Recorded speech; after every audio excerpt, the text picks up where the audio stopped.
Hello, adventurer. It's good to see you. You have made it to the morning grind. Welcome, welcome. It's the live stream at the beginning of the Geekverse, where we talk about all types of topics in geekdom, gaming, and fantasy, with an emphasis on being constructive and creating the things that we want to exist in the world. It's all on the grind, Sizemore. Can't be too fine, can't be too coarse. That's exactly right. There are a lot of adventures to be had today. Dungeons to explore and monsters to slay, and who knows what a random encounter might send our way. That's why we have to prepare, so settle in now for the morning grind with your favorite beverage in hand. Tea? Or maybe something a little stronger. I've got a few bottles of the old Wynyard left. Whatever you want. Pull up a chair. Dude. If you're feeling fancy, how about a cappuccino? Or a frappuccino? Or how about an espresso? Just tea, thank you. Sounds good to me, Gandalf. Whatever you want. I'm just glad you're here. Everyone is welcome. You can just watch if you want. You don't have to worship anything you don't want to worship. Thank you, Mike. But be forewarned. Sometimes we get really strange characters around here. Wait, what's that you say? Why can't you come and be a part of the stream? My wife would disown me. Oh no, I bet she'll be fine with it. Come on in. Am I scared for my safety? No. What are we supposed to do? Everybody do the secret handshake.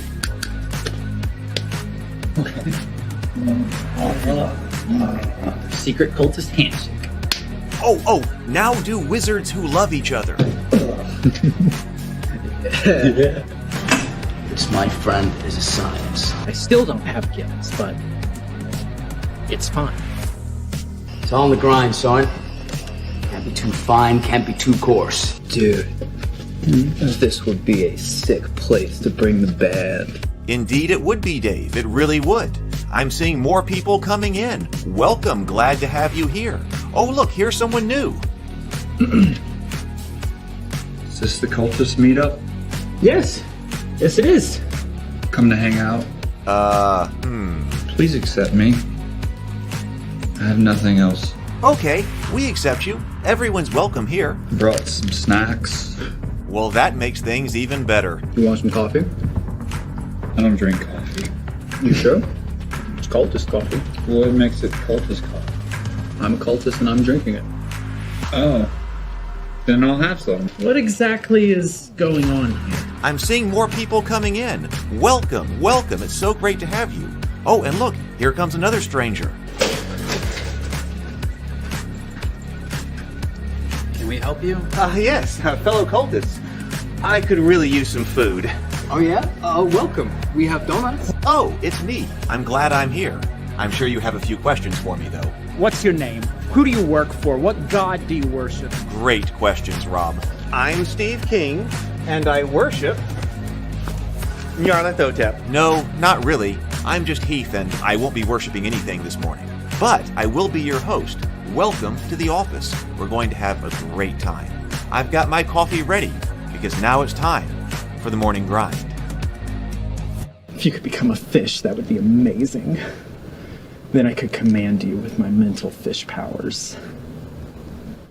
Good morning, everyone. Good morning. Welcome to my home. Welcome to the office. Welcome to the morning grind. I hope everybody is doing great this morning. I have been working on getting the files updated of the Trials of St. Gabriel so I can get that out and get a print copy preview of that. Everything just takes so long. So I've been working on that this morning. And today we're going to be talking about these cards I just got in. They're the advanced Armory cards for HeroQuest, and they're on BackerKit right now. So that's going to be our main topic for today. So good morning, James. Good morning. Good morning.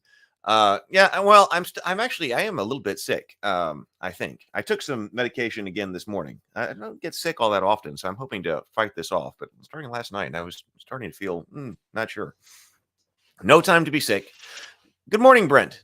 Good morning. Good morning. Good morning, Robert. So Robert says, did I post stuff about the AI open chat GPT or open AI dev day? I was watching the keynote yesterday because PH was asking me if I had seen that. I did watch the keynote yesterday. There was a lot of interesting things in it that I want to take a look at. I don't know if I posted that to the Discord server or not. but I was thinking about Robert a lot while that was going on. Robert says, reduce probability of random monsters to 38%. Put remainder where there are no NPCs or monsters and upgraded to latest 3.5, which seems to follow instructions better. Also tested ChatGPT with 128K tokens. It definitely reached the game console better, but is also entirely too expensive. Ah, okay. What's it? The 128 tokens was one of the things that I thought was, is a big deal. I think. Now, I don't know about the expense of it. So that's something you got to be concerned about, obviously. But when I was trying to do rudimentary things with it, as far as the coding applications, I was running it. That was a few months ago when we were doing that. I was definitely running into token limitations of the tokens. And so having more is better. Let's see. Robert says, seems like in line with combat would be 1.0. Seems like with combat would be 1.0. So I suppose 0.8. All right. Let's see. What's going on here? So last night we talked about Arcane over on the dedicated Table Talk channel. So the stream is private over here. We are over here on Table Talk. There we go. The Table Talk channel. I'll put a link right here so that you can come over to Table Talk. And this is a direct link to the streams, because last night was right there. Table Talk streams with Arcane. I really enjoyed that. I've got to watch it a lot more now, and I want to dive into the other things that people were saying, like other YouTube videos, YouTubers who've been studying Arcane, because there seems like there is so much to study. I had just watched it for the very first time, binge watched it before the show, and just had a great time with it. But there's a lot more to get into. So there's definitely a lot more to get into. So Arcane is there. I hope that if you didn't see us, if you didn't join us there, you can watch it on replay, and I really hope you do. It was a great conversation. Soon, like I'm trying to get the Trial of St. Gabriel going, but soon I'm going to clip that. So I'm going to put clips of the Arcane discussion out on Table Talk. Brianna and I are working this afternoon. We typically work on Wednesday afternoons. We'll be working a lot on the Cultist channel, but we'll also be working a little bit on the Table Talk channel. I like having clips coming out. So even if you're not down for the 4-hour conversation, clipping things by subject matter, I put out clips. Like, right here, the origin story, Paul Chadow's origin story, writing for Star Wars, talking about religion and fantasy, Christian, Jewish, and Muslim mythology, Hollywood and YouTube. So all kinds of clips, Islam and D&D. So those are all clips that are over on the Table Talk channel. I noticed this morning, cause for celebration, over on the Cultist channel. We hit 1,000 subscribers. So we're going to continue to work with this channel. But the Cultists is my web show, mockumentary web show about modern day Lovecraftian cultists who just want to worship Cthulhu in a world full of people who don't understand. I've been working very hard to work on new branding and stuff. So that's on its own channel over here. So on the Cultist channel. And yesterday we had like 988 subscribers when I said, and then I looked at this morning right before the show, and we actually hit the 1K mark. So we now actually have 1,000 subscribers on the dedicated Cultist channel, which is fantastic. This branding is working here. So I'm going to put out probably today, but tomorrow, like very close, some of the director's and producers commentary for the first episode. So if you're not over there, things are going well. So things are going well with the branding, Cultists and Table Talk. Let's see. No, you're not late. Hey, Phaser Wrist, you're not late. We're just getting started. Getting started here. Sable Phoenix says, I got my copy of The Villain's Journey yesterday. The first one arrived damaged, so I had to return and replace it. Oh, okay. Yeah, I remember you said you had that. So that one's in my shopping cart to get.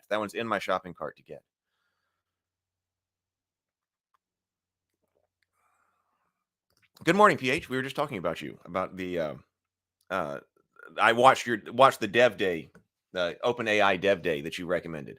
A lot going on there. I'm really excited about all of that because it's so crazy that it feels like finally about now there's the ability to do a lot more things that I want to do, that technology just keeps coming. And so I want to take a look at the creating your own GPT. I mean, we're talking about that I was talking that with a friend of mine, Wild Barley. I don't think he's in the chat, but GPT is a generative pre-trained transformer. But I remember several, like a couple of months ago or 3 months ago, some type of headline where OpenAI was trying to trademark GPT because all of a sudden everything became GPT, right?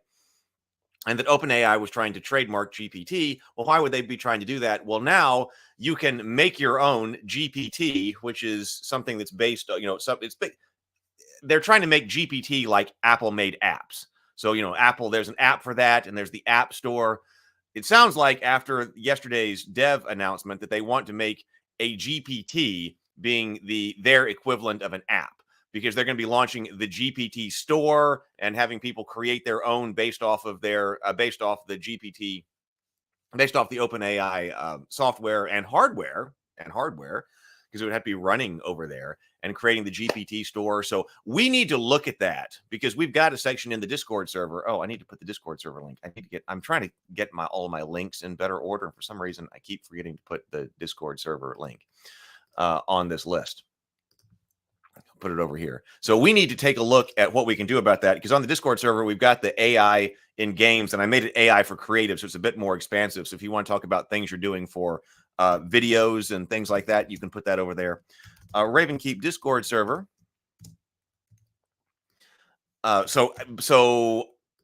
Shortly, we need to do that. Shortly, we need to take a look at creating our own GPT and understanding what exactly ChatGPT is doing for us, which can be in the gaming sphere or any other sphere.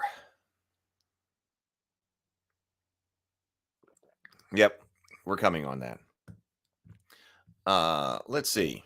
Yep, 1,000 subs. 1,000 subs. It's a party. It's a party. Love it. So also over here, so last thing over here, let me go ahead and give you this. Oh, no, well, the Trial of St. Gabriel. So I'm working on that. Everything takes a bit longer. There's all kinds of things going on over here. But let me put the link to the Trial of St. Gabriel. That's my story, my dark story of the Christmas Massacre that's coming out. So there we go. Please come over and check out the Trial of St. Gabriel. We're going to be launching here in maybe a week and a half or something. But our main topic for today, if you're looking, let me make sure that you get this link. This is the Advanced Armory cards.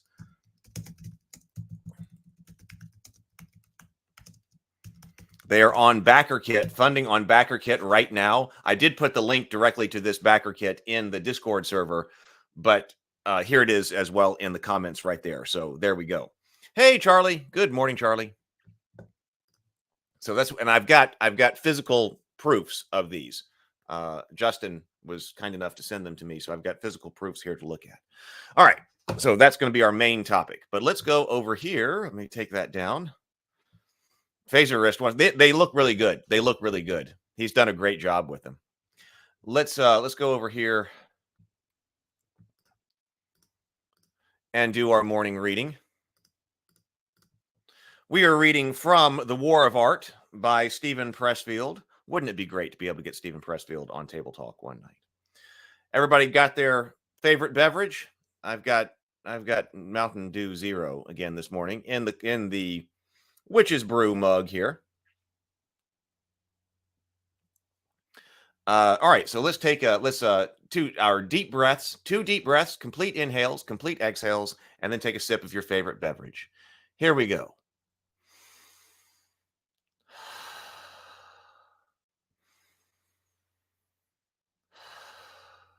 And sip.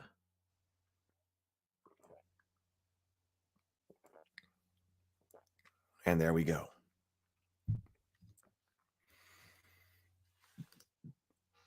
Let me come back to that. Let's go ahead and go directly to this. I'll come back to the comments in just a second. So, The Magic of Keeping Going from The War of Art by Stephen Pressfield. Last time we did The Magic of Making a Start. So now this is, once you've made your start, the magic of keeping going. When I finish a day's work, I head up to the hills for a hike. I take a pocket tape recorder because I know that as my surface mind empties with the walk, another part of me will chime in and start talking. The word leer on page 342. It should be ogle. You repeated yourself in chapter 21. The last sentence is just like the one in the middle of chapter 7. That's the kind of stuff that comes. It comes to all of us every day, every minute. These paragraphs I'm writing now were dictated to me yesterday. They replaced a prior, weaker opening to this chapter. I'm unspooling the new improved version now, right off the recorder. Who's doing this revising anyway? What force is yanked at our sleeves? What does it tell us about the architecture of our psyches that without our exerting effort or even thinking about it, some voice in our head pipes up to counsel us and counsel us wisely on how to do our work and live our lives? Whose voice is it? What software is grinding away, scanning gigabytes, while we, our mainstream selves, are otherwise occupied? Are they angels? Are they muses? Is this the unconscious, the self? Whatever it is, it's smarter than we are, a lot smarter. I don't need us to, it doesn't need us to tell it what to do. It goes to work all by itself. It seems to want to work. It seems to enjoy it. What exactly is it doing? It's organizing. The principle of organization is built onto nature. Chaos itself is organizing.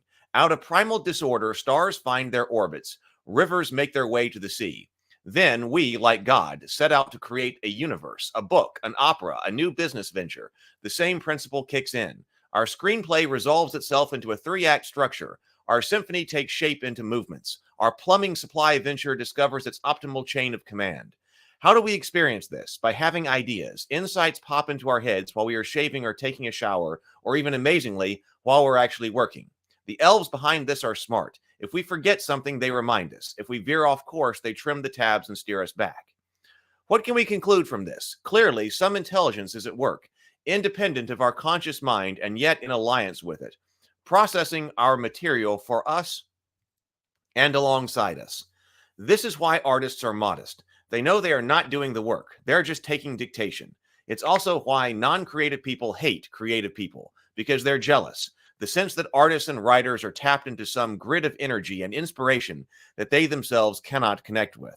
Of course, this is nonsense. We're all creative. We all have the same psyche. The same everyday miracles are happening in our heads day by day, minute by minute. Good morning, Ryan.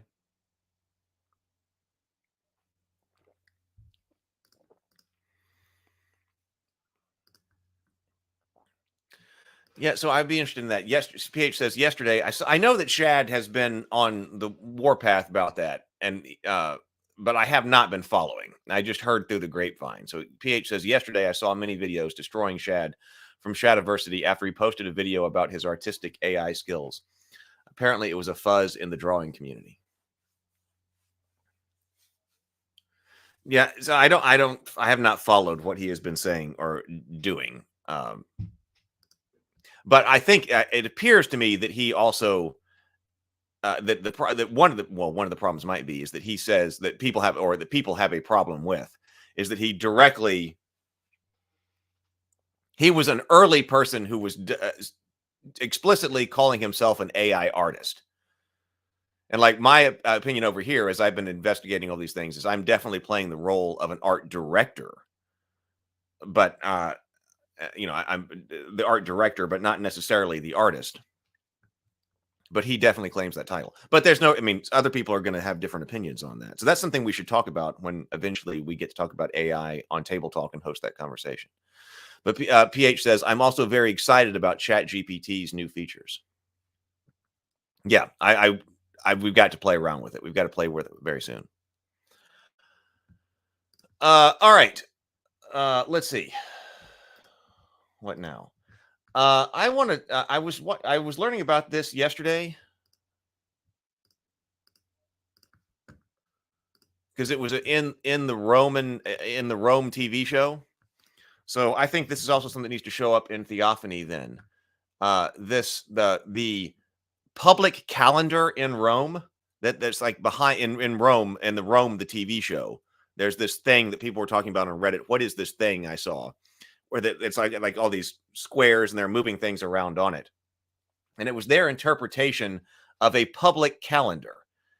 So this is apparently there was a public calendar that kind of looks like this as a reconstruction over here that was up in, I guess, the center of Rome, one of the Roman squares, where you could see the public calendar and also things like the holidays and the festivals and things like that. And that is a great idea in like the central area. So that's I think that's absolutely something that needs to show up in Theophany, that like in the main city of Tyre, there needs to be a big wall where, where public stuff goes on. but they keep track of time. So everybody's got a public calendar right there in the center. So I like this idea of the Roman public calendar. So if you are wondering what that was in that in the show Rome behind, it is their interpretation of a historic Roman calendar. So public calendar. So I thought that was fascinating. Just a fact about the Roman Empire for you to enjoy this morning. All right, so let's go over here. I kind of changed my setup a little bit for this. Let me turn on this. Let's take a look at these cards. There are a lot of them. This is Justin Fritz is his name, who is running the Advanced Armory cards. And he was very kind enough because he saw the HeroQuest stuff that we had done on this channel and wanted to send me the cards. So I kind of changed my setup because I don't have enough room right in front of me. I would rather be looking in front of me than over here and then coming back. But if I'm unboxing a huge board game, it kind of has to be over here. But I was doing an experiment that maybe I can move some things and look at these cards right in front of me. Man, my mouse pad is gotten nasty.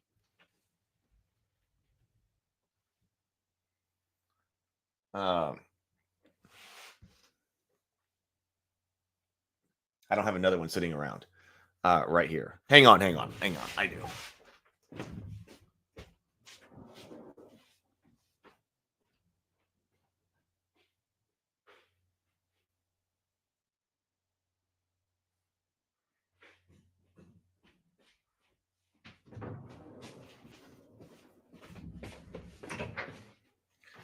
Make this look a little bit nicer.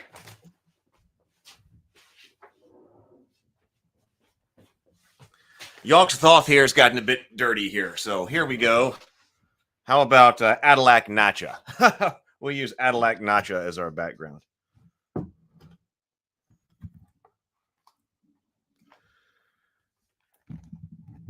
Okay. Well, I think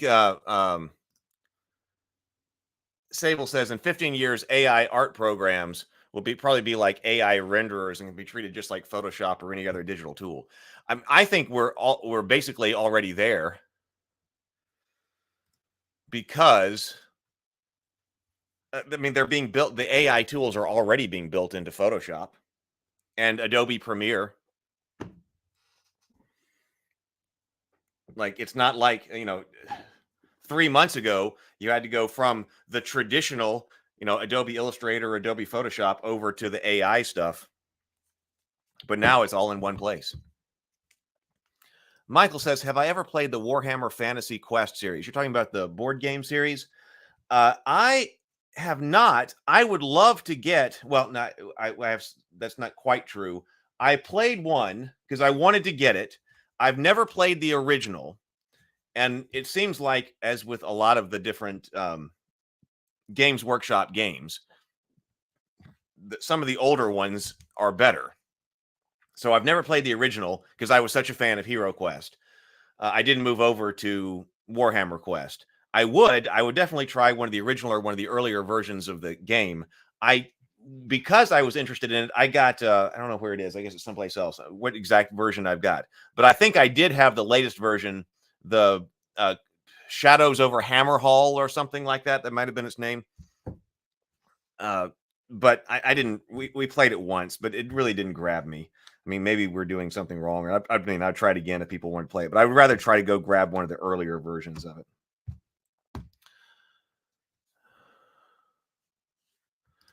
We need to establish a cultural movement from the Geekverse and get the current AI tools to be relabeled as VI. As, wait, what's VI?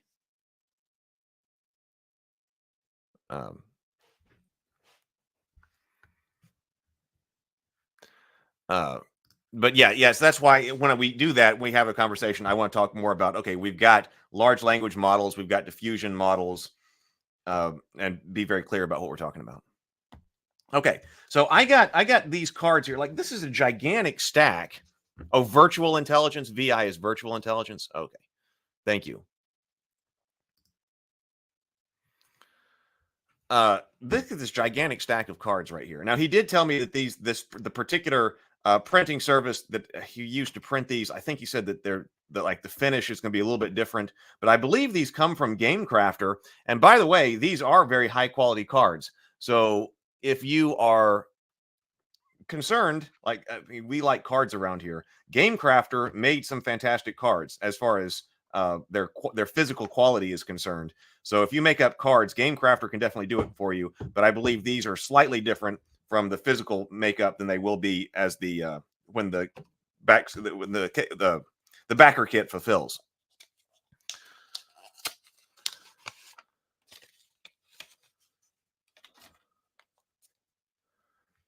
Uh-oh.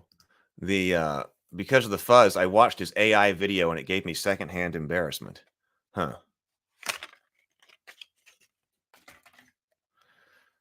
Yeah. See, I always liked watching the videos when like he's out there trying to like draw the sword from his back, or whatever it is. Those were, or can you attack while drinking a potion, or those kinds of things. Those are the kinds of videos that I enjoyed. So we got. So it looks like I was sent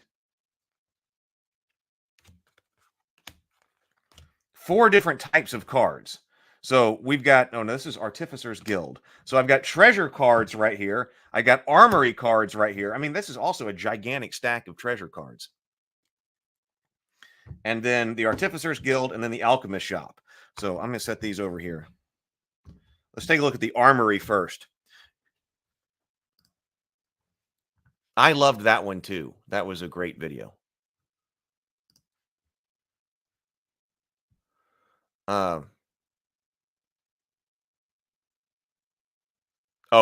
Sable Phoenix says that I just mean that the whole upheaval around them will have vanished. Nobody will care. I agree. I agree with that.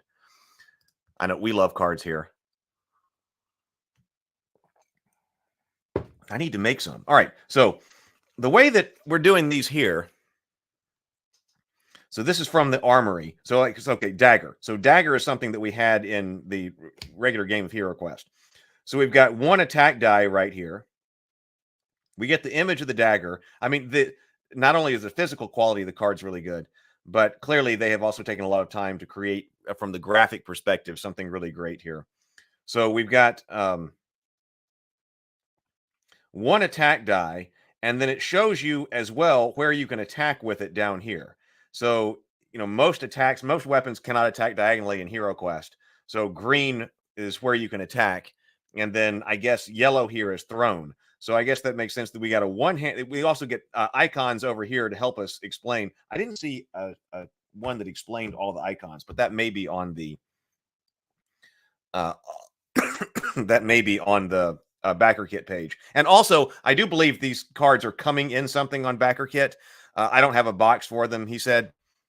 So the way they came to me, I think there is some type of box for them on backer kit. They were just wrapped directly from GameCrafter for me. But I've got one-handed here. That must be the image for throne. One-handed throne.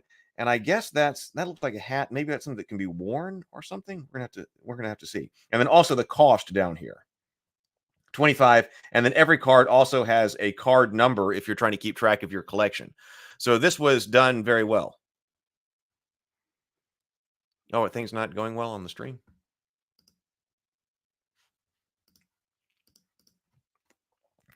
So that's basics. That's what HeroQuest has here. Dungeoneering pack. So then he added, obviously, a whole bunch of stuff. So like, for instance, what is Dungeoneering pack? I'm not sure what all of these symbols mean, but as an action, you may spend a charge to attempt to remove 1 dungeon hazard tile. Roll 2d6. If the result is less than your body score, the tile is successfully removed. So cape, a purple cape, some type of, that looks like a trap kind of thing. And then I'm sure these icons also have some type of meaning. It says a charge. So maybe this is like a 3 charge item here. I know it fits under the hat.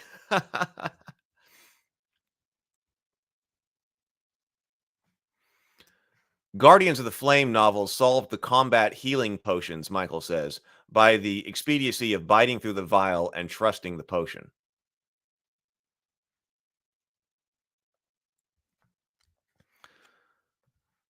Yeah, he has got a lot of information on this card without text. So okay, so he's got like the double dagger right here. So the double dagger, very similar to the dagger, looks like can be thrown hat. We still need, but then also we got one attack die, but that looks like you can re-roll it. Maybe that's the symbol for re-roll. Hey, let me come over here and see if on the backer kit page I've got an explanation of all of the symbols.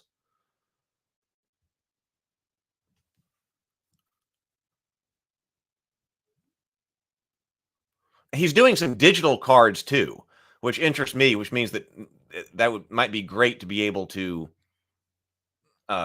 put them up on our VTTs. He also has advanced Armory card blanks so that you can customize them. I don't see that here.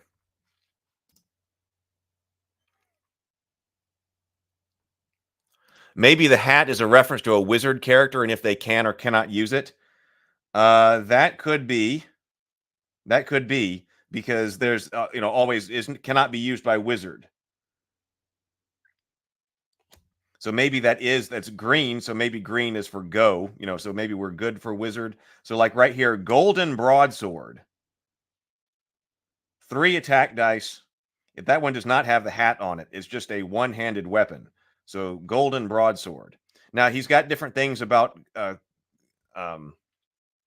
different materials as well.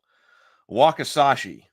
Oh, so we got this symbol right here, I guess, for Japanese. Yeah. Some of them have text, but if it's not necessary, then it's done in other ways. Right. Wakizashi. See, dwarven dagger. We got the hat here again. Great axe, -1 heavy. Okay, so the great axe, see, this one has got a change in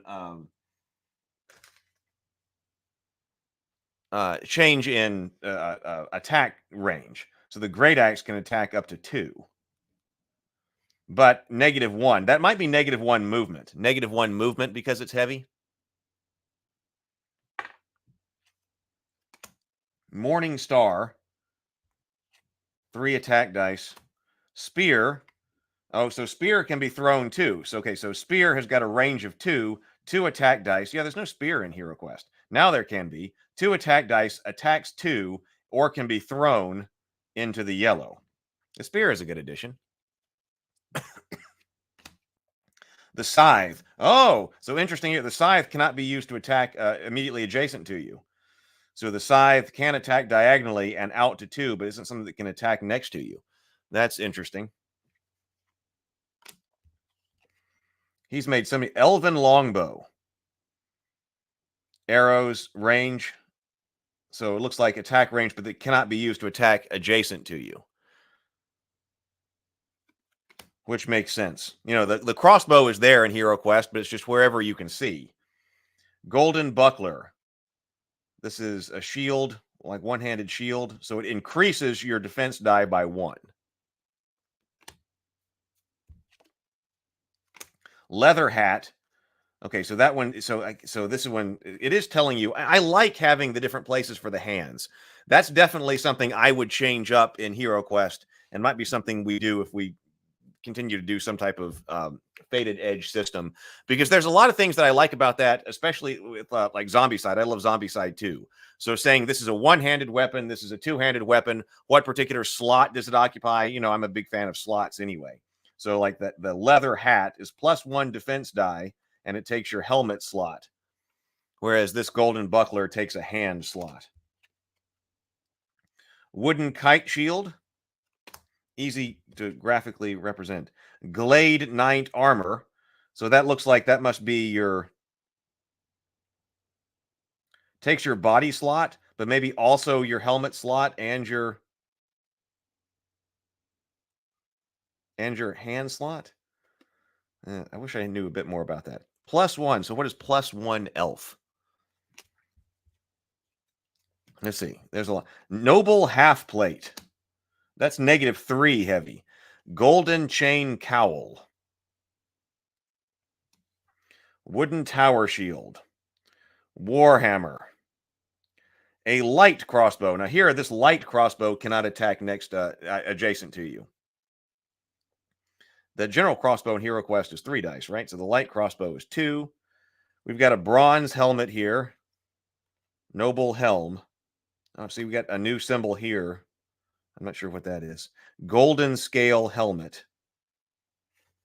Oh, there's a blank. So that's what the blank would look like. So if you're trying to create your own stuff. Goblin shiv. Noble longsword. Looks like the classic longsword from HeroQuest because it can attack diagonally. Rapier can also attack diagonally, but only with 2.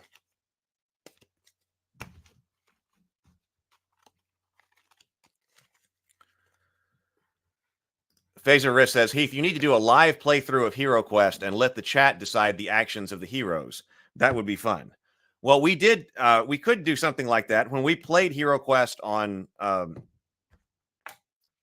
Dinner and a Board Game, which, by the way, I'm still working on. But this is one of those things that that's new. Well, new Dinner and a Board Game episodes have taken a back seat as I try to get the systems up and running to make all the different YouTube channels.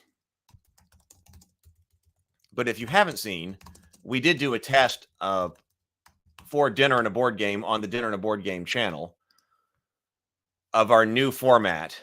So let me bring this up. Right here, Dinner and a Board Game. This is one of the channels. If you like, we play a lot of HeroQuest over there. Dinner and a Board Game. And so we did a test, a live stream, because if the show goes live, we did a test of a new pilot for Dinner and a Board Game live right here, where we played HeroQuest 13, Quest for the Spirit Blade. Doug was on there with us. Doug and Retro Nerd Girl played with us.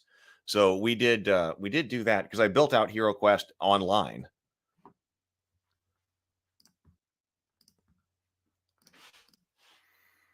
So I want to be able to play more that and other games as well.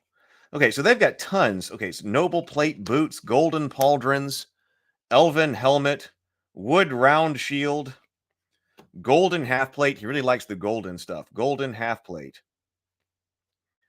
scale helmet, leather helmet, leather hat, buckler, wood longbow, trident,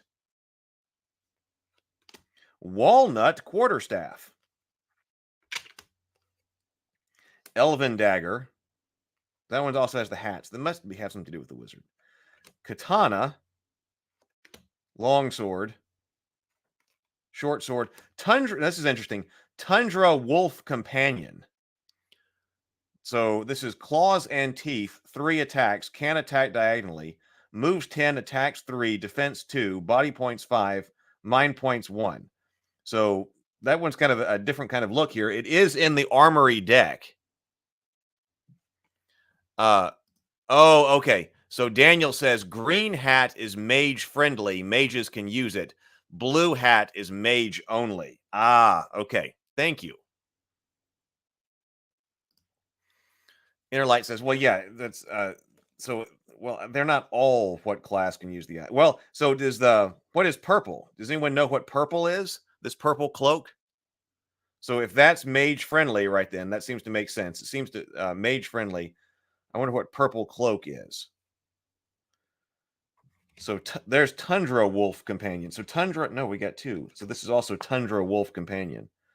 Tundra Wolf Companion, Tundra Wolf Companion. I'm going to set those over here because see how many of those we've got.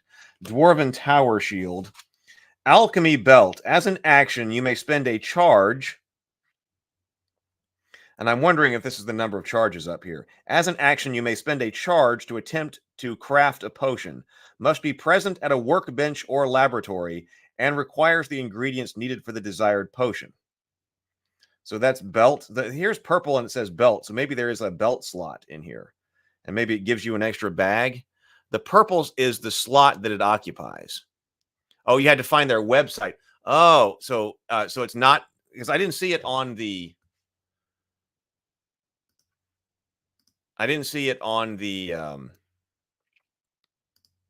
backer kit page, but on our actual website.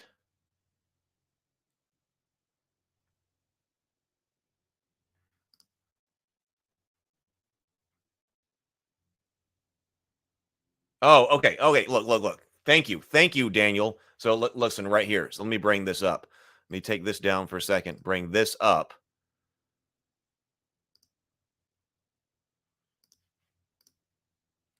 There we go. All right. So now,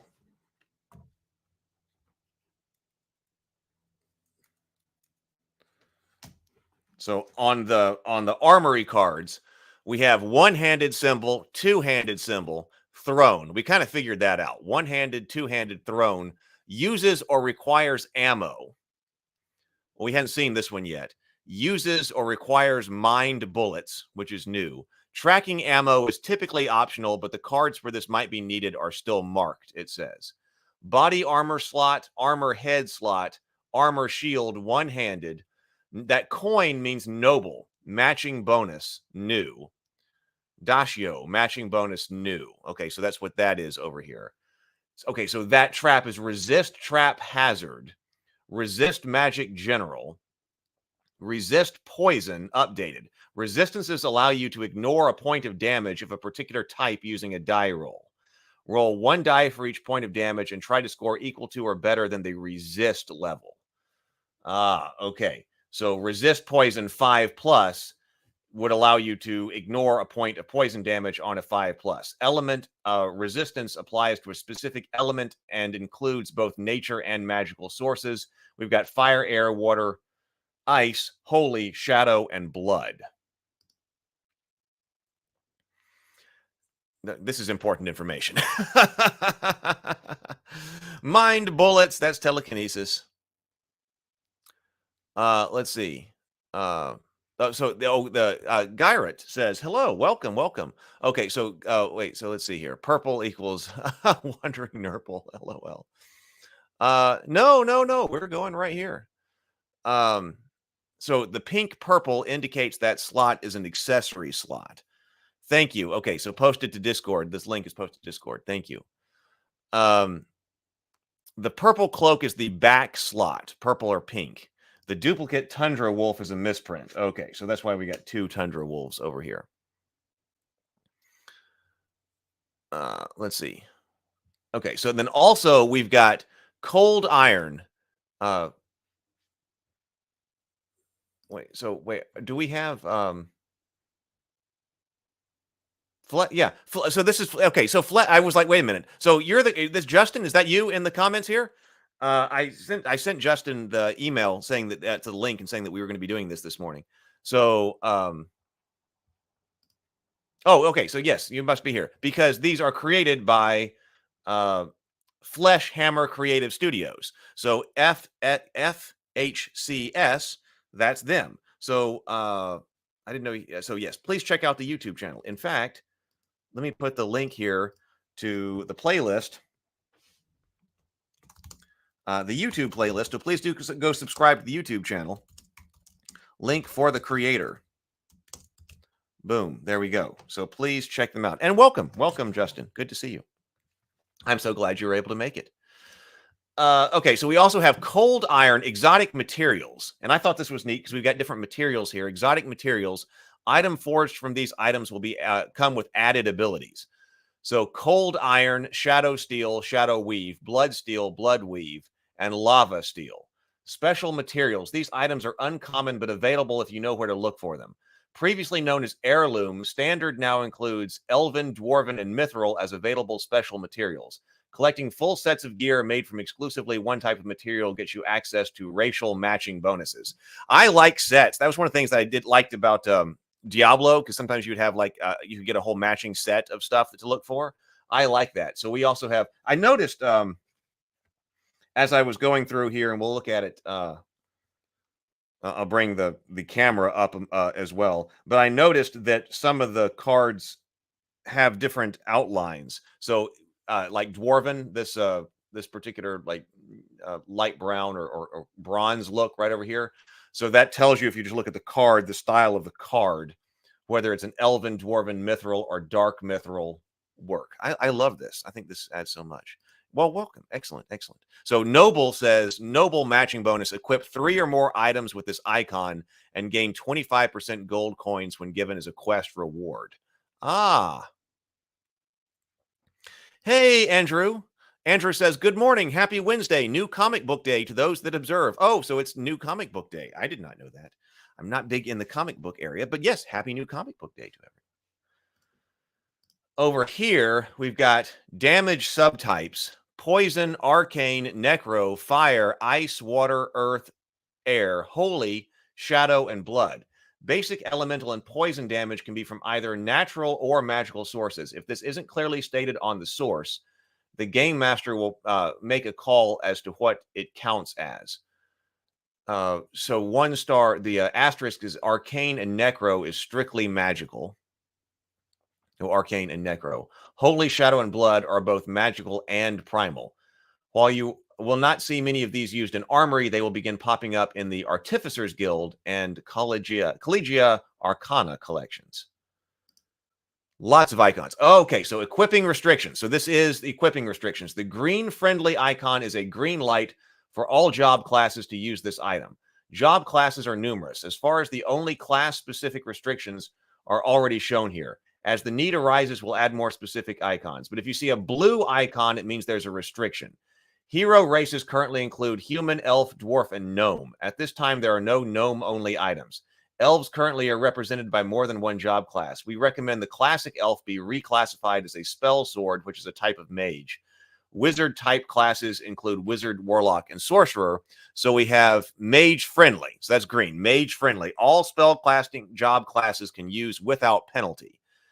Whereas blue is mage only. Only a spellcasting job class can equip or use. This is the symbol for wizard only. Only a wizard. So mage being more general. Warlock only, druid only, barbarian only, human only, elf only, dwarf only. Gotcha.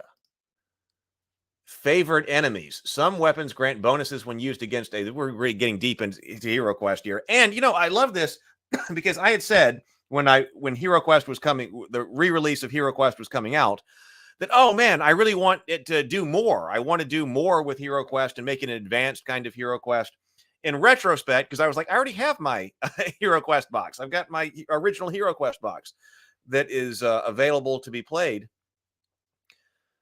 So I didn't need to buy it again.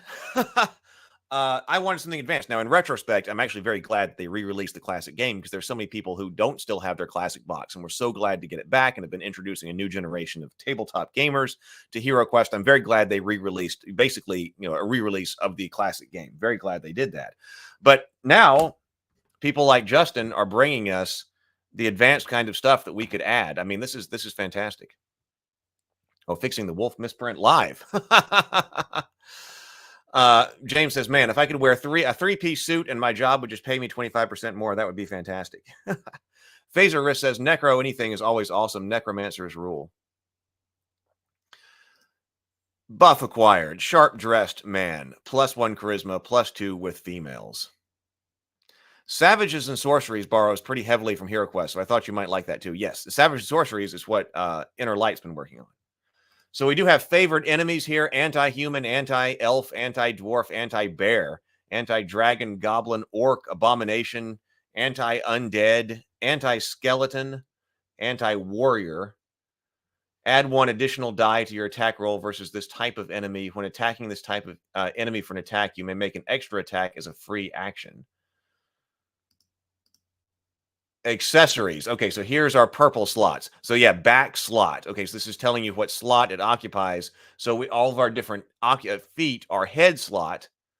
Cannot combine with helmet. Head, body, back for cloaks, capes, and packs. Arm slot for wrists, arms, wrists, and shoulders. Feet slot, neck slot, ring slot. You have 2 of those, and a belt slot.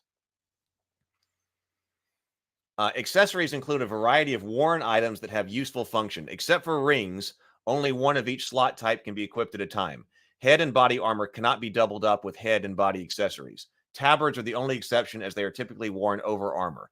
In the case of a wizard, they may wear a tabard over their shirt or some other cloth armor accessory. If you're using inventory and bag rules, equipped items do not count towards your inventory limit. In fact, certain accessories will increase that limit when equipped.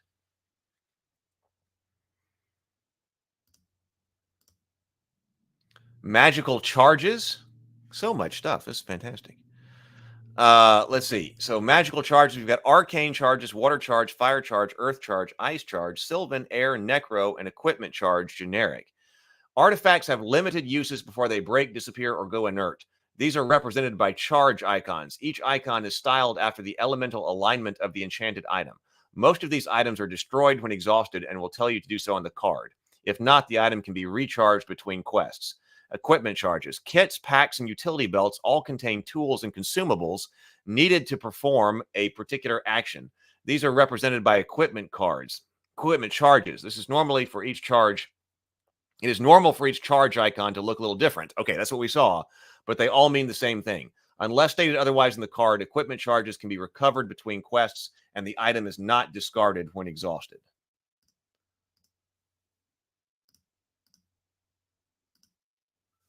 And then masterclass weapon abilities. With great variety comes great complexity. Many weapons in masterclass have been updated with weapon abilities that complement their design function. You will see some overlap between these sets, as both standard and masterclass weapons may be used interchangeably. Simply regard the MC versions as higher quality. When your party is ready to take the game to the next level, you can swap out these existing weapons for upgraded versions, or they can be purchased new. Pierce ignores target armor points when you attack with a weapon. Blunt, +1 attack die versus skeletal targets when attacking with this weapon.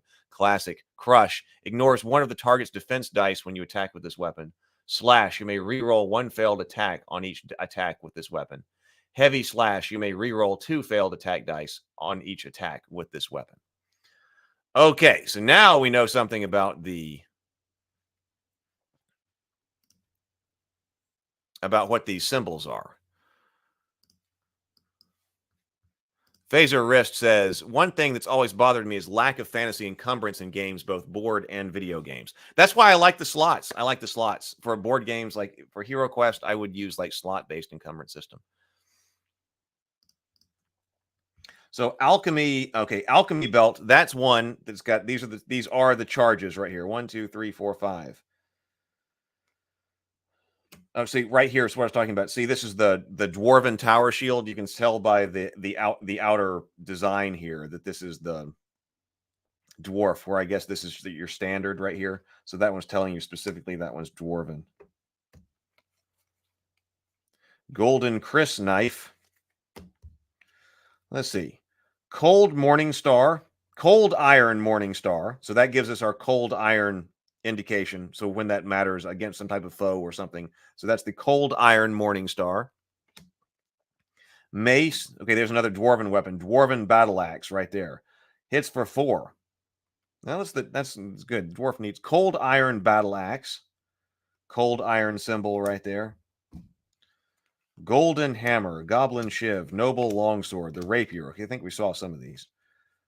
Golden scale helmet, bronze helmet. Yeah, I think we went through those. Dwarven double axe.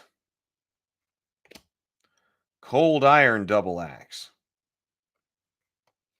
Orc cleaver. +1 against, I believe that's the elves.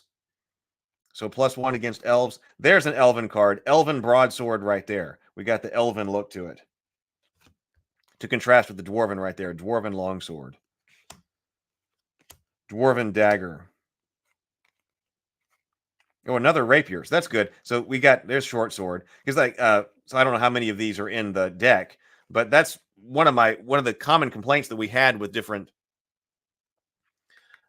decks of cards was that, okay, short sword. Well, a lot of people use a short sword. So how many short swords do you really need to have in your deck? Well, at least one for everybody, because otherwise the card is like a reference. Oh, here's my reference card for short sword, and it'll be sitting at the table. But I don't want that. Like if we're going to be doing cards and for equipment, then I need some of the common equipment to have multiples in the deck so that we can, so I can pass those out.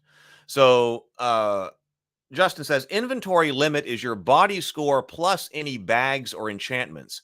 Items actually equipable do not count towards your limits. Okay, so that's good. So inventory limit is your body score plus any bags. So like that Alchemist belt had a plus bag or enhancements. Items actually equipped do not count towards your limit. James says using every bit of card face real estate to convey information at a glance. I love this design. PH says, watching these beautiful cards with charts and square symbols is giving me dungeon roll vibes. Oh, I don't know dungeon roll. But yeah, I love this. I love this. They're beautiful.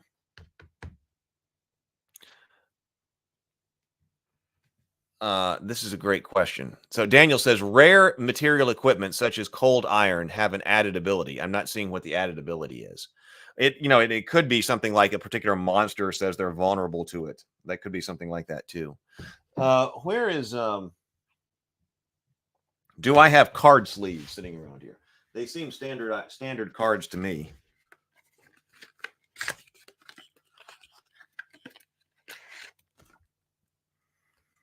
This is it's not my fault. There we go, in a card sleeve right there. So that's the same. I mean, they're the same size as the It's Not My Fault cards. So they are standard size. So yep, we can sleeve them up.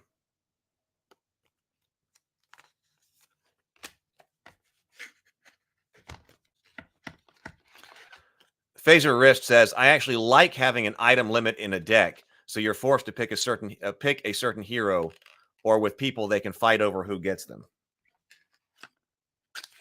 Well, that would have you do that. But like in HeroQuest, both the dwarf and the elf start with short swords. So you need at least two. That way the elf player and the dwarf player don't have to share a short sword card. TSL Frontman says, phenomenal set of cards, very malleable. Let's see. I love these. I would want cards in my game. Plate boots, leather boots. What's the difference between plate boots and leather boots? Leather boots looks like +1 movement. Plate boots is re-rolling a defense die, so re-rolling a defense die. Once per quest, while this item is equipped, you may re-roll 1 defense die. Leather pauldrons. Once per quest, while this item is equipped, you may re-roll 1 white die. So you need some way to indicate that it's been used. Well, I guess you could tap it or something like that, but like a removable sticker would be cool on something like this to know when things have been used. Now, like Gloomhaven, like you actually I like in Gloomhaven you actually modify cards. Of course, it's intended to be, you use the game, so you modify cards with stickers, which I think is pretty cool. Some people are like, no, I'm not going to put stickers on my cards. What do I want to play it again? There's a tabard. Brocade tabard. While equipped, you may attempt to resist non-magical or non-poison trap damage. Before taking damage, roll a d6. If the result is 4 or better, you may ignore that damage. Body, mage-friendly, resist traps at 4+. Linen tunic, leather cloak, silk hood, elven half plate, -2 because it's heavy. So wait, so what does this mean right here? Plus, that it also takes that? That was my understanding right here. Oh, we're getting a link to the matching system. It may not let you post a link. If you email it to me, I can post a link if the link needs to go out. This is the first edition guidebook, so the card list will be updated, but the game mechanics won't change. So one-use ability cards do have that rotation symbol, so tapping. Please don't sue me, Watsy. Is probably what was intended. Well, okay, yes. Once per quest, while this item is equipped, you may re-roll up to 2. I thought that was specifically re-roll. I thought that was a symbol saying, because there's a symbol that add a die. So this is not telling you to add 2 defense dice with this silk hood. It's telling you to re-roll. So I thought that was a symbol for re-roll. But it would also allow you to tap it, yes. Right, exactly. Phaser said instead of glue stickers, they could make those plastic stickers that you can put on and take off the card sleeves as not to ruin them. I bet that you could have stickers that are removable and just put them on the card. But you're completely right that if you sleeve them, for sure, you could use removable stickers. Legacy style cards that are intended to be used with stickers are perfect for sleeves. You can sticker the sleeves and then swap out the card at will. Voila. That's a great point too. Yeah. So if you're concerned about that, now you've still got to, but like you probably have a massive sheet of stickers that the game comes with. And if you have the stickers, but then if you sleeve the card that you need to sticker, just put the card in the sleeve, put all the stickers on it. And then if you need to play again or need to swap something out, you just take the card out of the sleeve and toss the sleeve. Yeah, that works. Dwarven half plate. Elf, dwarf, cold iron. Cold iron's got its own background too. So that's a special material. Half plate, leather armor. Oh, look, plague mask. While this leather mask is equipped, you may ignore poison damage on a roll of 5 or 6. Elven short sword, wood short bow, cold iron spear, oak quarterstaff, cold iron hammer. Falchion. There we go. Oh, a double-handed falchion. Two-handed falchion.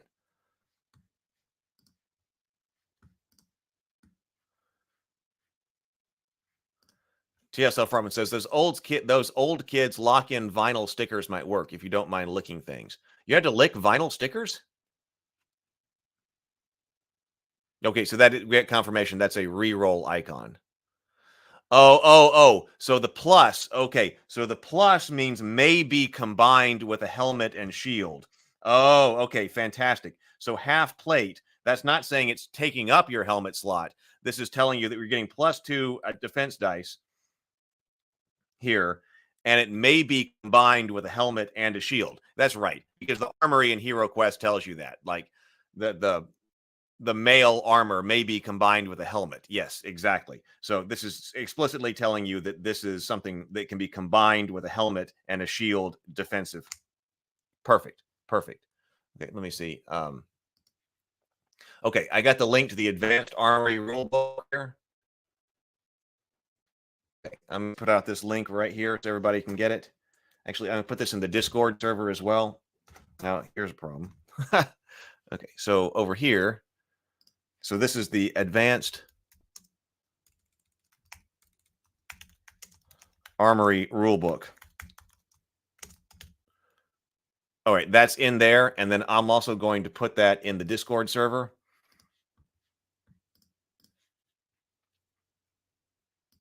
Nope. Okay, thank you. We got one link over there in the morning grind is already. But the advanced Armory rulebook right there. So, got it. Thank you.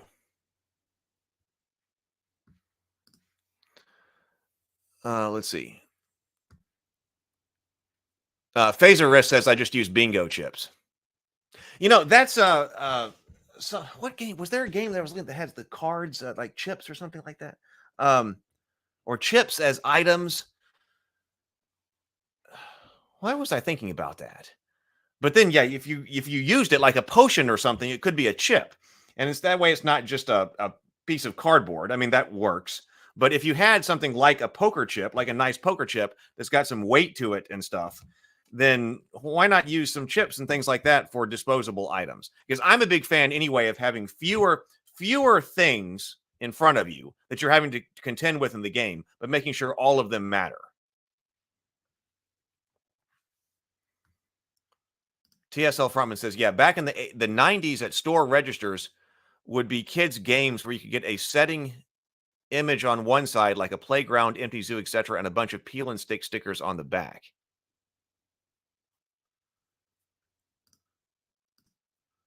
I remember having something like that. Like it was like it would be like I remember having like a He-Man set of reusable stickers, and it was like a piece of cardboard that was shiny. What's the word I'm looking for? Well, anyway, slick.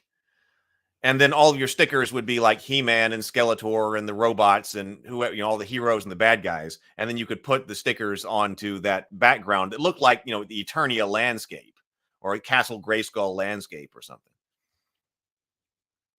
Okay, so we're talking about the same thing. I don't ever remember licking them. The vinyl stickers need to be moistened to strengthen the stickiness. So licking, although my mom never let me lick them. Okay, well, I didn't even know that. I never licked my vinyl stickers. Maybe I should have. I don't remember that. But so we are talking about the same thing. So yeah, vinyl stickers. I love that idea of having cards and then being able to modify them with vinyl stickers. I love that. Phaser Wrist says, and cheap too, regarding the tokens, regarding chips. I have tons of bingo chips left over from all my Dungeons & Dragons adventure board games. They have also miniatures for HQ2 to homebrew heroes and monsters. Oh, I mixed up the name. It's not Dungeon Roll. PH is talking about the game Roll Player. It's the Apple keyboard. And I go through a keyboard about once a year. I'm rough on keyboards. Let's see. Well, there's Poison Dagger. So that one actually has the poison icon on it right there. Poison Dagger, Tool Belt. As an action, you may spend a charge to attempt to disarm an unsprung trap. Roll a d6. If the result is 4 or better, you succeed. Any other result of the trap and the trap is sprung. So 4 charges. Elven Gauntlets. What kind of... Those look like... The Elven Gauntlets come with like goblin hands or something. So it takes up hands, mage friendly. Once per quest, while this item is equipped, you may re-roll up to 2 attack dice. Dwarven Pauldrons, Cold Plate, Boots, Fur Boots, Reinforced Suede Boots. Oh, fancy, fancy, fancy. Allow you to move faster. Suede Boots, and Reinforced Suede Boots. Leather Bracers, Satin Gloves, Stoat Tunic, Brocade Cloak. There's an Elven Helmet. Late period Armée style Elven Helmet. Dwarven Helmet. Cold Iron Helmet. Chain Shirt. +1 defense. May be combined with helmet and shield. Also, that helps you ignore traps. While the steel armor is equipped, you may ignore damage from non-magical traps on a roll of 5 or 6. Leather helmet, wood kite shield, dwarven crossbow, elven spear, elven hammer, elven kite shield, dwarven kite shield, helmet, bronze round shield, wood buckler, crossbow. There's our well, that's our typical crossbow, except for it can't be used next to you, which I think is a good revision. Dwarf spear, short spear, dwarven hammer, cold iron mace. How are we doing on time? Okay. Elven dagger, dwarven short sword. I like that. See, I like the classic things. I like that picture of the dagger. That works. Elven bracers, dwarven boots, cold iron pauldrons. Right, it is. Right. It's like a goblin's paw instead of a monkey's paw. Phaser Wrist says, I'm waiting for a monkey's paw card that does something like allow you to re-roll a roll or keep a spell, but comes at a cost. That would be cool. Justin says, we've got character sheets in the pipeline so you can compile your gear set onto a single page, along with the usual stats and inventory and all of that.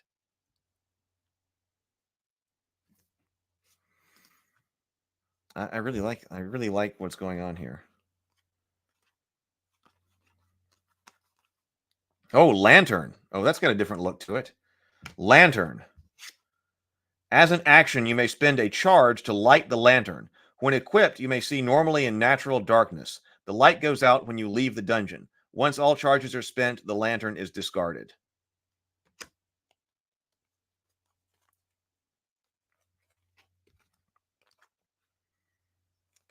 Let's see if there's any other. one like that. Oh, so that's interesting. That has a different look. So we got Lantern. Well, we got Cold Iron, Elf, Dwarf stuff. I didn't sort them all. Then we also have the Tundra Wolf. And then a whole bunch of other stuff right here. All right, let's go over here. I'm going to set these right over here. And we'll take a look at one of the... That was only one of the decks. This must have taken a tremendous amount of time. Let's take a look at the Alchemist shop, which I also really like these card backs right here. That's a great card back for the Alchemist shop. So what do we have as far as Alchemists?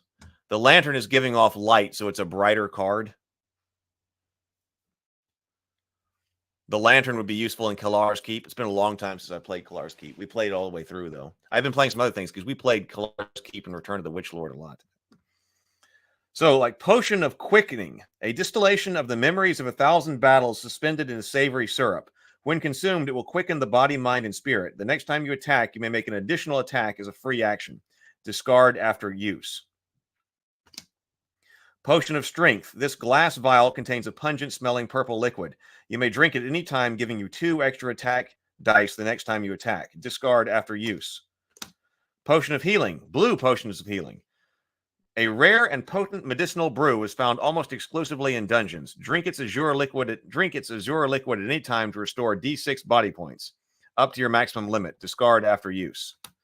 Potion of Safe Passage, a sweet nectar-based concoction distilled from adrenaline and infused with the essence of memories and danger and adventure. I love the flavor on these. Flavor text. When consumed, it will allow you to pass by unsprung traps as if they were not there. This effect lasts until the end of your turn. Discard after use. The New Moon Elixir. Only the elves of the Glade have the skill to brew this rare potion. Fermented Wolfsbane, irradiated by moonlight. Just 1 dose is enough to permanently remove the curse of lycanthropy. Discard after use. Hearth Wine. This palm-sized flask is warm to the touch. Drink immediately after taking ice damage from spells, terrain, or other sources. It restores 2 lost body points. Drink any other time to restore 1 point, up to your maximum limit. Discard after use. PH says an alternative, not so cheap, would be magnet cards and small sticks with different symbols drawn on them. Lots of customization possible, especially if there was integrated crafting. Yes. Now it depends on whether you're trying. Right. Yes. Like I was thinking about the manufacturing of that.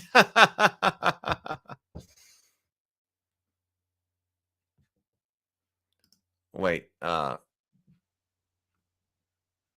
Oh, I missed it. I missed the joke. Elvis, Elvin, I'm dense. My apologies. Oh, okay. I missed the joke. Gret says there is a greased lightning reference in the Alchemist shop too. Really? All right, let's see if we can find it. Potion of Quickening. A distillation of the memories of a... Oh, wait. So we got... another potion. So, all right. So we got multiple cards. Okay, I like that. Because some people may have the same kind of potion. That's good. Potion of Defense. This glass ample contains a clear, syrupy liquid. You may drink it at any time, giving you 2 extra dice the next time you defend. Discard after use. Potion of Healing. A Potion of Safe Passage. Potion of Grounding. This salty brine is handy when dealing with hostile mages. Drink immediately after you are targeted by a spell. You are immune to all effects of that spell. Discard after use. Hearth Wine. New Moon Elixir. Potion of Grounding. Potion of Strength. There it is. Potion of Defense.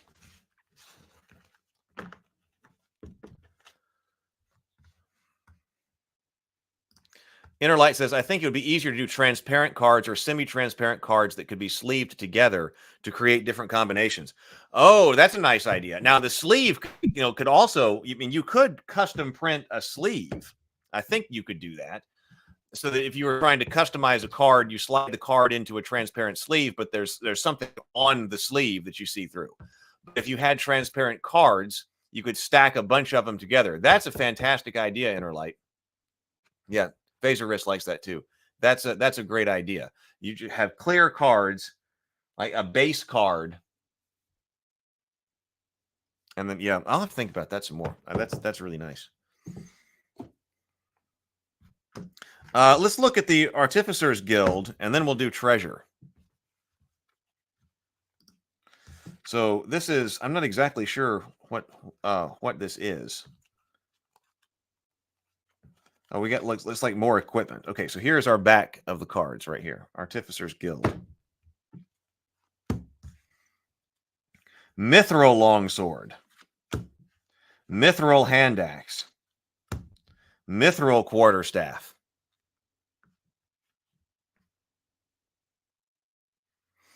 Look up the game Hectatomb by Wizards of the Coast. They're non-standard cards, but they're clear, and they have the stacking thing in mind. Ah, okay. Mithril Pauldrons. Oh, Shadow Steel Pauldrons. Lava Steel Dagger. Blade of the Battle Mind. So these have a whole bunch of these different symbols on them. So we're moving beyond our standard equipment from the Armory. So like Arcane Fork. When equipped, you may cast 2 different spells in a single casting action. Ring of Escape. So I forget what that symbol was, but for instance, there we got that. While equipped, you may spend the ring's charge as an action. You and all your allies within line of sight are teleported to the dungeon entrance. Once all charges are spent, the ring vanishes. Arcane Mantle. The Huntress's Bow. When equipped, spend a charge to target a monster within line of sight and deal 1 damage. Target may defend by rolling a black shield. Once all charges have been spent, the bow vanishes. Discard. Frost Ring. The Jarl's Warhorn. An ancient symbol of nobility and command in the northern regions. When equipped, when a mercenary survives a quest at your side, they swear fealty to you. The next time you hire them, they reduce their fee by 50% rounded down. Takes a belt slot. Chosen One's Destiny. Wait, Solstice Hair Ears? Once per quest, you may search the treasure deck for any 1 card. Resolve it as if drawn normally, then shuffle the deck. Once per quest, you may search the treasure deck for any 1 card. Interesting. Resolve it as if drawn normal slot and is mage friendly.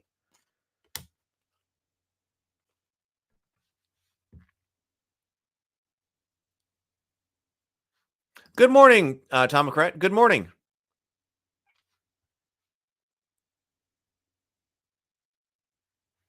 TSL Froman says, I forget the name of the game that did that. You sort of build enemy monster cards. Had some criticism about readability, finicking, and accessibility, however. We're talking about the transparent card piece set. Inner Light says, there are a few deck building games that use the transparent system. One was a game that I was only available through Kickstarter, but had a fantasy theme to it, both by AEG, if I remember correctly. The other was a game about druid magic or something like that, growing plants and stuff. Oh, so this is the artifact deck. Oh, so all these are artifacts. I got you. So this is all of our artifacts. Instead of an artifact deck, we've got the Artificers deck guild. I got you. That's where all the rare, exotic, and magical goodies are. Okay, so this is the equivalent of our artifacts. Makes sense.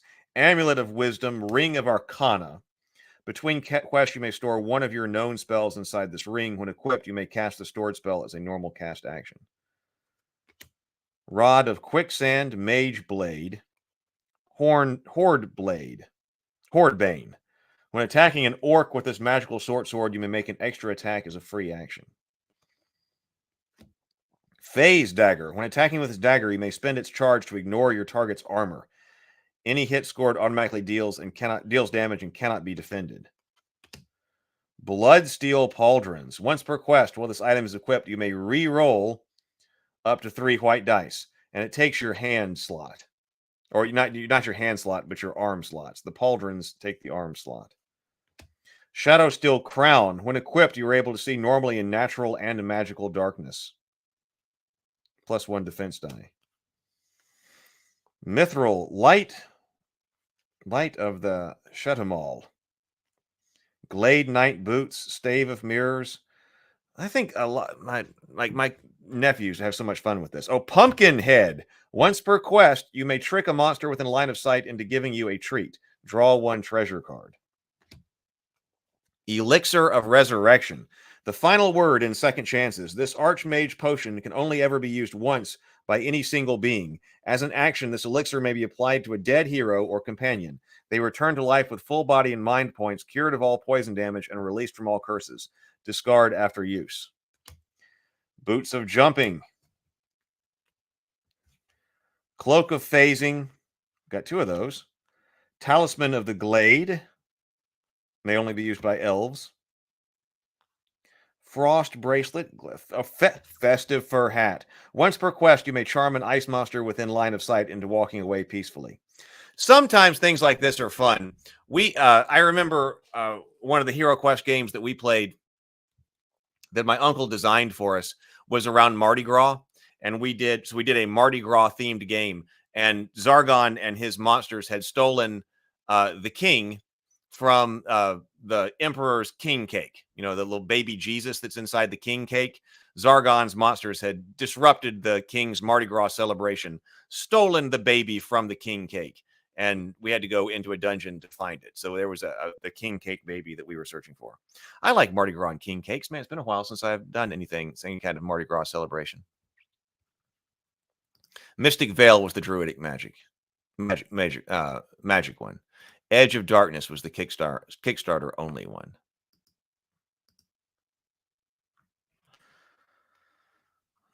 Shadow Dust, a rare and expensive mixture of Shadow Weave Ash and Shadow Steel savings. Use at any time to become invisible and move through occupied spaces until the end of your turn. Discard after use. Bangles of Healing. When equipped, you may spend the Bangles charge to heal 2 points of body damage up to your max. This may be performed immediately as a free action if your body score drops to 0. Ring of Fire, Ring of Muscularity, Arcane Wand, Mage Blade,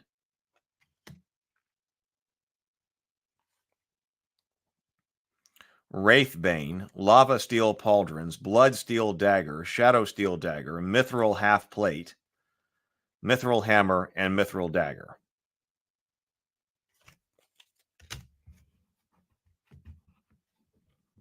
Let's see what's in the treasure deck.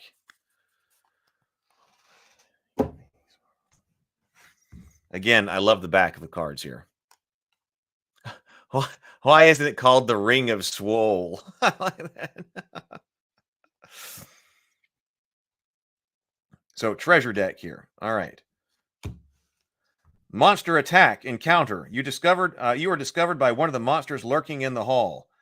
A new monster immediately spawns adjacent to you and attacks. Once combat is resolved, you may finish your turn. Return this card to the bottom of the deck. So it's like a random monster. Random encounter. Monster Attack. Okay, a different illustration, though. Gold coins. Treasure. While searching, you stumble upon 1 gold coin. 1 gold coin in HeroQuest? Loose in the dungeon grind. Record your loot and then discard this card. That's kind of lame. I found the answer to my Stoat question. Apparently, Stoat was the medieval spell. I was wondering what that was. Okay, but okay, I know what a Stoat, S-T-O-A-T is. Okay, so that's that. Okay, thank you for finding that out. 1 gold coin. What treasure? 1 gold coin. 5 gold coins. Hidden gem, 10 gold coins. That's not a lot of treasure in HeroQuest. Precious gems, 50 gold coins. Potion treasure. Wrapped in a bundle of filthy rags, you find an unfamiliar potion. It must be identified before you can use it. While in town, you may exchange it at the Alchemist shop for 1 random potion. Record your loot, then discard this card. Equipment. Caked in mud and grime, you have discovered an intact piece of equipment. During a later turn or while in town, you may exchange it for 1 random armory card. Record your loot, then discard the card. I've seen a lot of people doing things like that, that like the treasure deck, rather than, and I'm going to have to think about it. This is something I would like to do. But if you've got like the treasure deck, I mean, this is already a massive treasure deck right here. But rather than also having to include every possible armory card, and this is only a I mean, this rather than having to include every possible armory card, like weapon that you could find inside the treasure deck, having a treasure deck that tells you you found a piece of equipment, go draw from that deck, seems to be something that is happening a lot, which is probably a pretty good system. This is still a very big treasure deck right here, so it allows you to possibly find any kind of equipment. Like in this one, I would say just go ahead and exchange it right now. Equipment or potion. You found a potion. Draw from the potion deck right now. Okay, so this is the treasure deck is meant to be customized between quests, but can be easily used as a big deck. I was kind of wondering that actually, that if you, because we have to build that out in standard HeroQuest. There's just some other cards to add, like when you're playing a particular, like the Barbarian quest pack or something. There's some extra treasure cards to add in. So yeah, building out a custom, that wouldn't bother me either. Building out a custom treasure deck for the particular dungeon. Dungeon Hazard. Green vicious ooze. Wrapped in a bundle of filthy rags, you find a broken bottle. Let me try to bring this down a little bit lower. You find an empty bottle. There we go. A broken bottle. As the contents are disturbed, a green vicious ooze spills out and absorbs into your skin. You suffer 1 poison damage to your body. Record the damage, then discard. Trap, arcane circle. The floor beneath you ignites into a brilliant array of magic sigils. Place an arcane circle tile beneath you. At the beginning of the game master's turn, any heroes or monsters remaining in the room suffer 1 arcane damage. Return this card to the bottom of the deck. Another arcane circle trap. Dungeon Hazard, cave in. Place a cave in tile beneath you. You suffer 2 damage and the turn ends. Flooding. For a split second, you think you hear a faint hissing, but swiftly realize the sound of rushing water. Place a flooding tile at each entrance of the room. It is now underwater. You take 1 water damage. Return this card to the bottom of the deck. So, Justin says we make tiles that go with the hazard cards. Okay, so that's great. So I was wondering where those came, like the what are the size of the tiles? Are they sized for the new game board? Because the new game board has larger squares, right? I think I found that out because I still use my old HeroQuest. Oh, link sent. Okay, I still use my old HeroQuest board, but the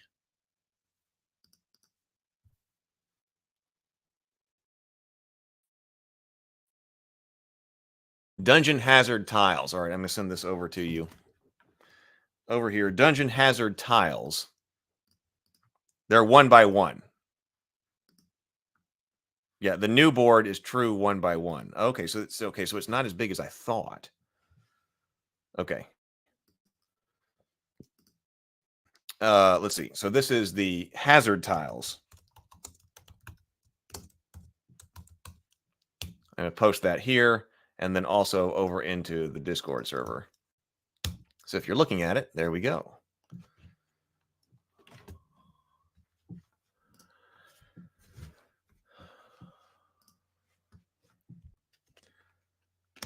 Dungeon Hazard giant spider web. Web is in Dragon Strike.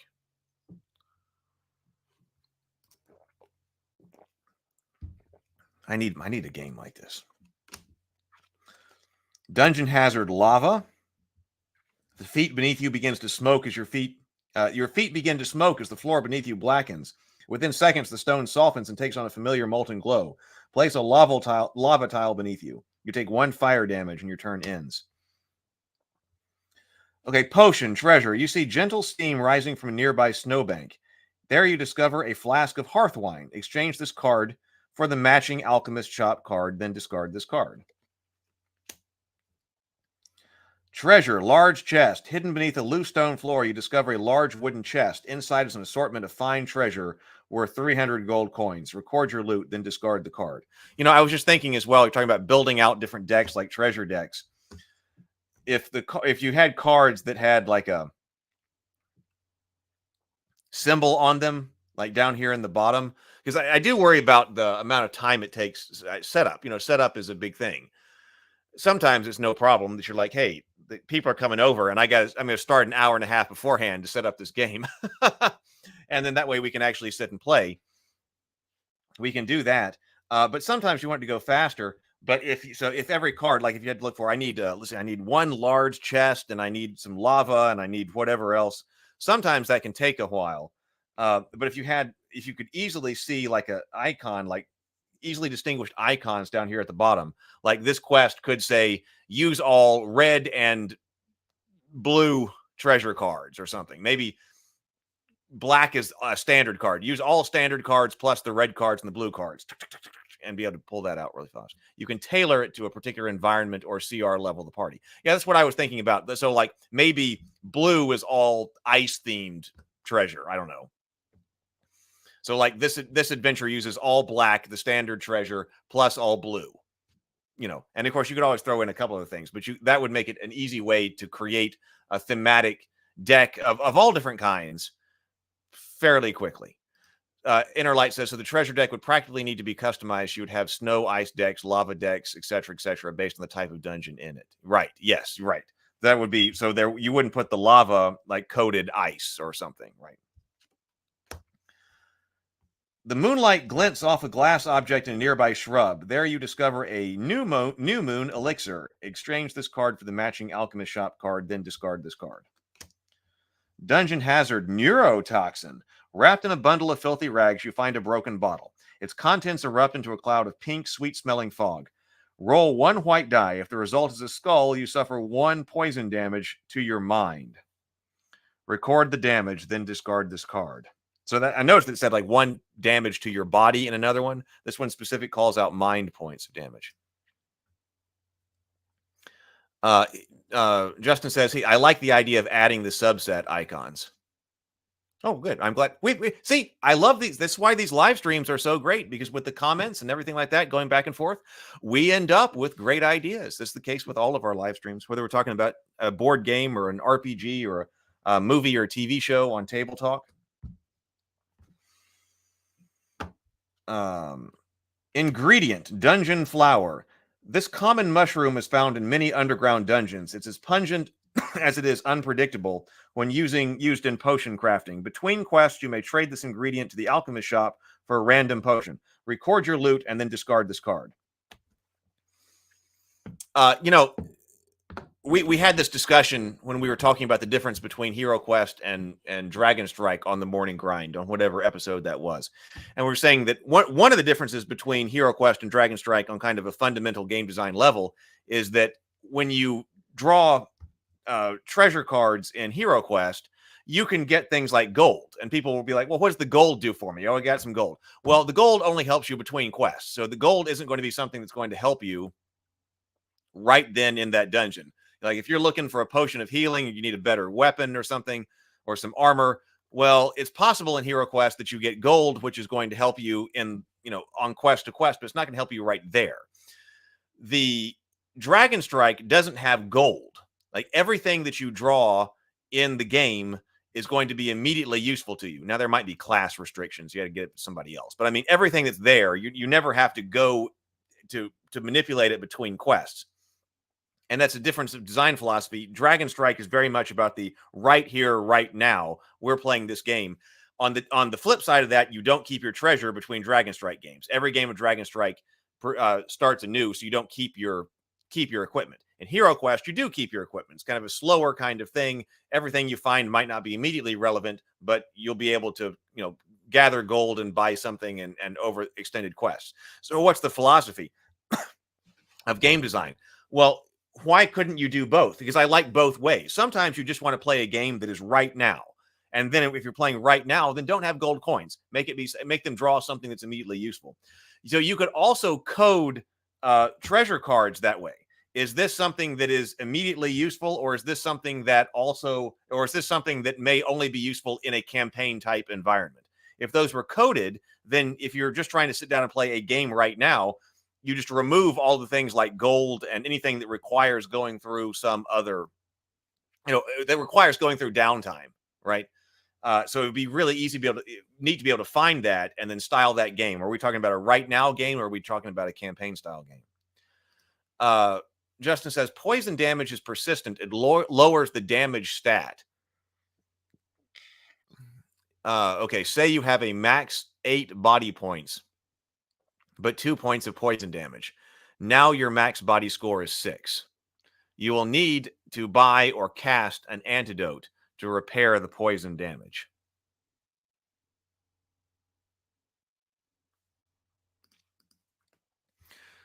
So that makes it different than other just standard damage. Poison is lowering your total amount. Hero Blossom, a mundane-looking plant. This flowers anything but. Consume it raw to heal 1 point of damage. While in town, it may be traded at the Alchemist shop for a speed or defense potion. Record your loot, then discard this card. Bullyweed, a particular seaweed that only grows in fresh water. It can be easily found in the deepest rivers and lakes and flooded underground dungeons. Consume it raw and gain the ability to breathe underwater until the end of your turn. May be traded for or used to craft a brineweed bullyweed potion. Record your loot, then discard this card. 15 gold coins. Small chest with 50 gold coins. A potion of defense. Potion of healing, very popular. Dungeon Hazard Sinkhole. Dungeon Hazard Arrow Trap. Monster Attack. Monster Attack Encounter. So what's the monster attack? Oh, yeah, it's a monster attack encounter again. Yeah, monster attack. 1 gold coin again. 5 gold coins. But actually, that also, if you had these coded, and you were trying to control things like coins, or even some treasure, then you could actually determine like the level of the card too. So like we've got like 1 gold coin, 5 gold coin, as long as there's stuff to spend it on. But this is a low level dungeon, so you're only going to find level 1 cards, whether that's a level 1 trap or a level 1 treasure or whatever, through like level 3. Could do that too. I'm liking that. I'm liking that thought. Inner Light, yes. The Dragon Strike treasure philosophy was a little different from HeroQuest. Yes. Dragon Strike treasures usually could only be found in a chest or after defeating a boss monster. The chests, or you could search monsters. You could search monsters too. And sometimes it would tell you what was on them. And sometimes it was a treasure card. Right. Yeah. You didn't just search rooms in HeroQuest, but in Dragon Strike. That was also different. Like if there was a treasure chest in there, it meant there was something usable to you. It might be a random draw, but the random draws were all usable. It wasn't just gold. So that was an important part of. So in HeroQuest, you might choose not to search places because you might get something good, but it might also be a wandering monster, or it might be a trap or something like that. But in Dragon Strike, you really needed to search the monsters and you really needed to search the treasure chest because that was the game telling you there's something in here that's going to be good. Monster Attack has the standard 6 copies, so we gave each copy a different image to keep it fun. Well, and I like that. I really appreciate that. It makes it look fun that they've got different. I mean, this is clearly done. I mean, a lot of work went into this, obviously. Treasure, 10 gold coins. Gemstones, 50. Unfamiliar potion. We saw that one. Traded in for a potion. Artifact. You have discovered a mysterious artifact. These magic items are rare and valuable commodity and must be identified before use. While in town, you may exchange it at the Artificer's Guild for 1 random artifact card. Record your loot and then discard this card. Dungeon Hazard Poison. 1 body poison. Arcane Circle. Cave in. Cave in. Flooding. A lot of hazards. Lava. Potion of grounding. Neurotoxin. You suffer 1 poison damage to your mind. Potion. Potion of safe passage. Dungeon Hazard Neurotoxin. Gravebane. Though commonly cultivated on holy ground, this eerily resonant plant can be found in the wild. May be eaten raw to heal 1 mind damage. When in town, may be traded at the Alchemist shop for holy or restoration potion. Record your loot and then discard this card. Hero Blossom. 25 gold, 15 gold, a gem worth 35, potion of healing, potion of strength. So you could build out the classic HeroQuest deck with this deck and then add to it. So that way, if I'm understanding right, so I could build by standard HeroQuest deck, but it would be nice to be able to identify very easily what cards are the standard deck. And then you've got other cards that look more fun. You got to have the right back to them and all that, and then come through and customize it. Innerlight says, another thing I would sometimes put in my homemade HeroQuest quest is put a room where an NPC has some merchandise to sell so heroes could use the coins they found in the same quest. You could do something like that, yes. Monster attack with the abomination there. Monster attack. That looks like the Chaos Warrior. A gold coin, 5 gold, 5 gold, 10 gold. Rare jewel. Glinting from the eye socket of an ancient skull, half buried in the mud, you find an incredibly rare jewel worth 100 gold coins. Record the loot and then discard this card. An equipment card. Poison. Arcane circle. Cave in. Flooding. Giant spider web. Lava. Potion. This one happens to be Hearthwine. Potion of grounding. Neurotoxin hazard. An artifact. Oh, Cloak of Phasing. Inside is an elven cloak. Hidden in the brush, you discover a dusty leather satchel. Inside is an elven cloak of phasing. The Dungeon Flower. Gravebane. Bullyweed. Treasure.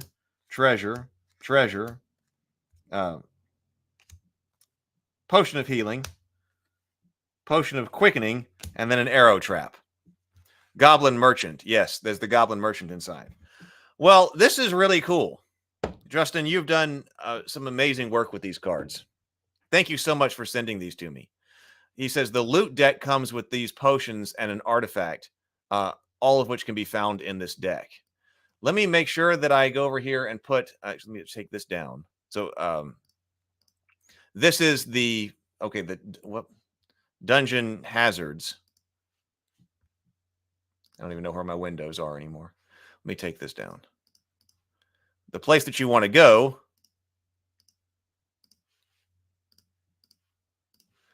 is right here. So this is on Backer Kit right now. I put the link in the Discord server, but I'm going to post it right here again. So if you're here, James says, I agree. These are fantastic. Yeah, you've done it. You've done a great job here. Let's see. So this is the advanced Backer Kit. So if you want them, they're on Backer Kit right now. All right. Well, we have time today, but I love HeroQuest, so I wanted to go through all of this. So, all right. So that was great. I've got a ton of stuff to do today. I've got a bunch of stuff to do today. And then Brianna and I are meeting this afternoon. We'll be working on the Cultist YouTube channel and also the Cultist and also the Table Talk channel. And then I've got dinner tonight. I've got an important dinner that I've got to go to tonight after Brianna and I are done. So there's all kinds of stuff going on. And I've got a whole bunch of work I got to do besides. But anyway, this was fantastic. Again, Justin, thank you so much. This was amazing. And sounds like you at least have sold one here. CSL Froman says Amalgam Mash on Ash Quest did a pretty good review of these too. I think a few of our members hang out over there as well. Check that out. All right, I got to get out of here. Everybody, go be creative, be productive, be constructive, and have a wonderful day. Grind on.